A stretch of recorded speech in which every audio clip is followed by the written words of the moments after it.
Z domačinoma se dobimo v Novem mestu, še vedno v šoku. Bila sta priča tragediji. Tisti večer ni bilo miru, že prej v lokalu ne izpovedujeta. Problematične osebe so nadlegovale tako ženske, punce, moške, govorimo se skupaj, bilo je več kot opozarjanja. Zgodil se je prvi pretep. Ukrepi policije.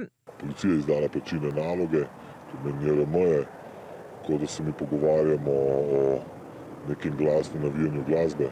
Na policiji so že včeraj pojasnili, tisto noč so tam posredovali dvakrat. Intervenciji nista bili povezani s tragičnim dogodkom. Pa bi vseeno lahko ukrepali. Policija ukrepa po uradni dolžnosti, to pomeni, da lahko ukrepa sama od sebe, brez kakršnih koli prijav, takrat, ko sama zazna ali kaznivo dejanje ali prekršek. Bi torej morali že prvič ukrepati po uradni dolžnosti. Absolutno. Tukaj gre za, že na prvi pogled za neko resno kaznivo dejanje. In vedno, ko imamo resna kazniva dejanja, to so pa zagotovo vse hude telesne poškodbe, posebno hude telesne poškodbe, potencialne smrti, mora policija, ko vidi to situacijo, torej ko je zazna, tudi če ni nikakršne prijave, reagirati. Potem pa še usodni dogodek okoli 2 ponoči, ko je 48-letnik prišel po svojega sina. Veliko ljudi je skočilo takoj, ko je gospod padel in vse skupaj se je vleklo, trajalo, brez besed.